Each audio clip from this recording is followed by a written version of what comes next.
Bonjour à tous et bienvenue dans cette nouvelle vidéo. Donc aujourd'hui, je vais vous parler du 3e jour au Japon. Au programme, le quartier de Shibuya et d'Harajuku. C'est parti! Alors, comme d'hab, on allait prendre un petit déjeuner à l'extérieur.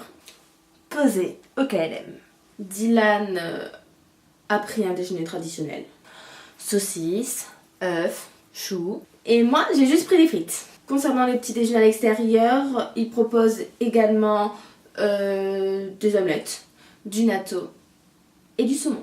Le natto, vous savez, ce truc dégueulasse tout gluant qui sont en fait des pousses de soja fermentées dans des bactéries.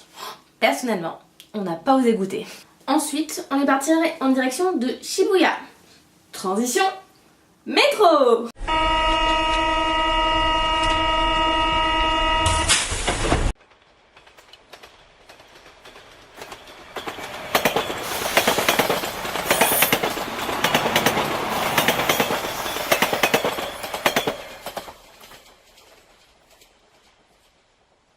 Donc après qu'on est arrivé à la gare de Shibuya, on était juste à côté du Shibuya Crossing. Donc si vous ne savez pas ce que c'est ça.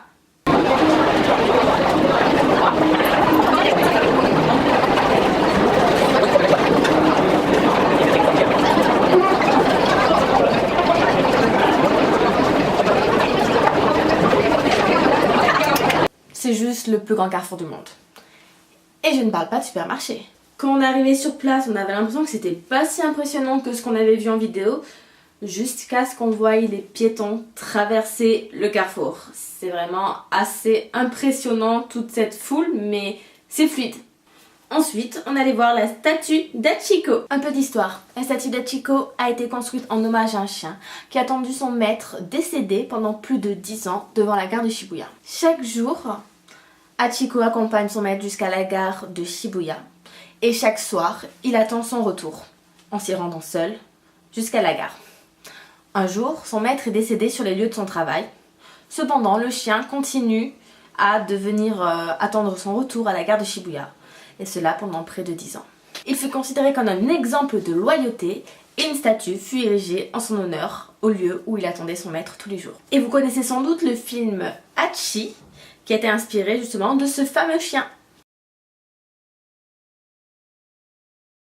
Comme on était à Shibuya, on a fait ce qu'il y avait le plus à faire à Shibuya, c'est-à-dire les magasins. Ce qu'il faut savoir avec les magasins au Japon, c'est que ce sont de vrais labyrinthes. Alors déjà, leurs magasins sont tout en hauteur. Nous, quand on fait les magasins, on a l'habitude de faire du linéaire. Là, il faut faire aussi du perpendiculaire au sol, jusqu'à 5, 6, 8 étages. Et en général, tu n'as pas forcément le courage d'aller jusqu'au dernier. Ensuite, ce qu'il faut savoir, c'est que dans un même bâtiment, tu as plusieurs petits magasins. Je vais prendre l'exemple du Shibuya 109 qui est à l'entrée de la gare. Quand j'en avais entendu parler, je pensais que c'était un magasin, une marque où il n'y avait que cette marque. Et au final, quand on est rentré dedans, on s'est rendu compte qu'il y avait plein de petites boutiques à l'intérieur. Et celles-ci peuvent s'étendre sur plus de 8 étages. Les boutiques aussi au Japon ne sont pas fermées comme nous en France. C'est-à-dire que nous, quand on a des magasins, il y a des structures bien définies qui sait quand tu es dans un magasin, dans un autre.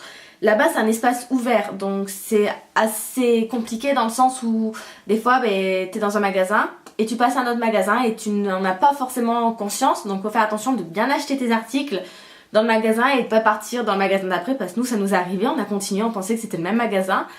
Et le vendeur nous a dit « Ah mais non, il faut que vous retourniez là-bas pour acheter votre article ». Ce qu'il faut savoir avec les magasins japonais, c'est que si tu as besoin de tranquillité, tu n'es vraiment pas au bon endroit. Tu as soit les vendeurs qui se mettent à gueuler dans le magasin et tu ne sais pas pourquoi parce que tu ne comprends pas. Soit les Shinsen no sakana desu. Ou alors tu as les vendeurs racoleurs. Et il y en a un, il nous a suivi dans tout le magasin comme un petit chien, il nous collait et il commentait tout ce qu'on regardait. Ah oui, celui-là c'est pas cher. Ah, celui-là c'est bien. Oh, c'était assez malaisant.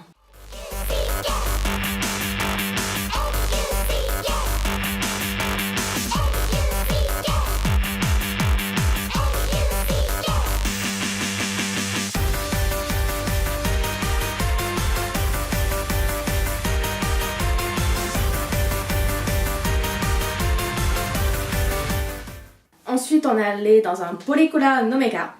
Alors, qu'est-ce que c'est? C'est tout simplement des photomatons à la japonaise. C'est-à-dire des photos kawaii avec lisseur de peau plus le maquillage. Ça se passe en 2 parties. La première, c'est là tu prends les photos, donc tu choisis le modèle que tu veux de fond. Donc là ça te prend en photo, ça va te lisser automatiquement tout le visage, le maquillage, ça va te rajouter. Et la deuxième partie, tu vas dans une deuxième salle où là tu rajoutes des petits cœurs à la main avec un petit crayon, tu rajoutes des petites oreilles de lapin, des petits émoticons. Voilà notre photo. Dylan n'a pas été épargné sur le maquillage. Puis ensuite, on est reparti dans la rue commerciale quand soudain... C'est normal au Japon. Et là, on est arrivé dans la phase la plus galère de la journée. Trouver à manger. C'était vraiment très compliqué. Alors je ne sais pas si c'est parce qu'on faisait les déficits ou parce qu'on trouvait rien qui nous donnait envie de s'arrêter pour manger. Donc au final on a décidé de continuer à marcher jusqu'au quartier d'Harajuku où on devait aller par la suite et de voir s'il y avait quelque chose qui nous plaisait sur le chemin. Donc après, plus on avançait dans l'heure et plus tous les restaurants maintenant commençaient à être bondés avec des queues pour manger et on voulait pas faire la queue pour aller manger quelque part. Au final, vers 15h, dans l'impossibilité de trouver des restaurants soit qui nous plaisaient, soit qui n'avaient pas de queue, on a décidé de se rabattre sur le premier restaurant qu'on voyait, Son Monde. C'est-à-dire un restaurant anglais. Traduction de la mauvaise nourriture. Moi j'ai pris un fish and chips et Dylan a pris une grande pizza. C'est-à-dire que sa grande pizza, elle était minuscule, elle était comme ça. Nous, c'est l'équivalent même pas une petite pizza. Nos petites, elles sont déjà comme ça, voire plus. Donc ouais, leur grande pizza là-bas, c'était même pas une petite pizza. C'était pas le meilleur repas du siècle. Pour rattraper ce repas pas ouf, on a dû rattraper le coup avec un bon dessert. Et là, c'est le moment que j'attendais le plus depuis le début au Japon. Des crêpes japonaises, c'est juste trop bon. Alors, les crêpes japonaises, qu'est-ce que c'est? En fait, c'est pas des crêpes comme en France, c'est des crêpes que tu enroules et à l'intérieur, tu mets plein de bonnes choses.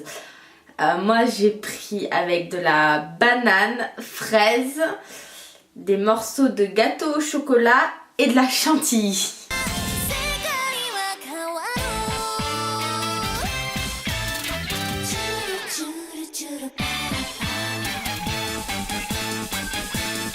Une fois le ventre bien rempli, on a pu enfin commencer à visiter le quartier d'Harajuku. Le quartier d'Harajuku, qu'est-ce que c'est?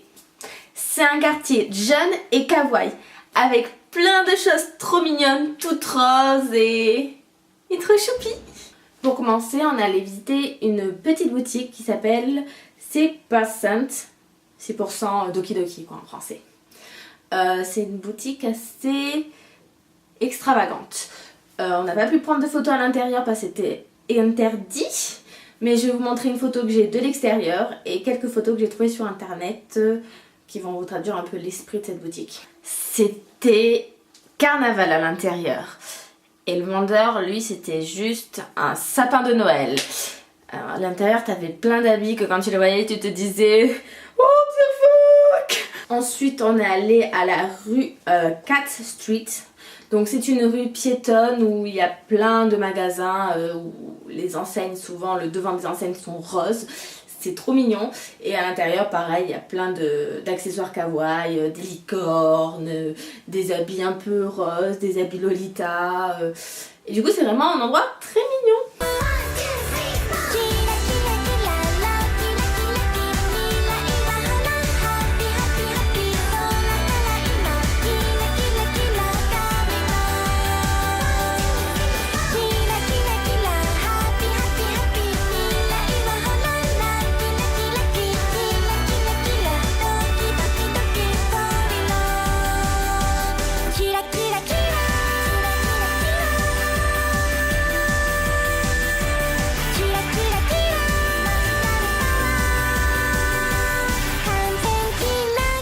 Quand on marchait dans cette rue du coup de 4th Street, on est tombé sur plein de gens qui avaient des barbes à papa multicolores.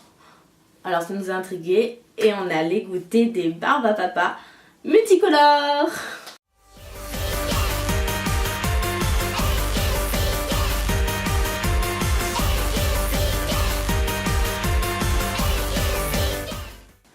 Pour terminer la journée, on allait au Monster Kawaii Café. Donc c'est un restaurant très atypique aux couleurs du quartier d'Harajuku, donc très coloré, avec des services extravagantes, des décors originaux et des plats colorés et fantaisistes. On y allait nous pour prendre un casse-croûte, donc on a pris des boissons et une fondue au chocolat.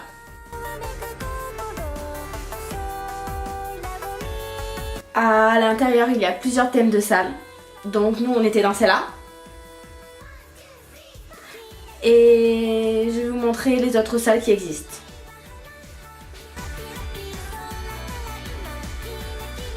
Pendant qu'on mangeait, il y avait une sorte de spectacle sur une sorte de manège, enfin une scène tournante, on va dire, avec plein de bonbons, où les serveuses dansaient dedans avec de la musique assez forte. C'est sympa comme ambiance, c'est à faire, à tester, c'est particulier. Mais moi j'aime bien, c'est moins de l'arnaque que le Med Café et c'est vraiment mieux, on te laisse plus tranquille, on vient pas te racoler tout le temps et ça c'est agréable comme ambiance. C'était une de mes journées préférées parce que j'ai pu tester pas mal de choses que j'attendais depuis un moment avant de partir au Japon. C'est-à-dire les crêpes japonaises que je voulais absolument faire, le Monster Kawaii Café que je voulais absolument faire et puis... j'ai perdu mon équilibre. Et puis je voulais voir aussi tout ce quartier en fait qui était vraiment mignon parce que j'aime bien les choses qui sont toutes mignonnes. Voilà. Je vous fais des gros bisous et je vous dis à la prochaine pour une nouvelle vidéo.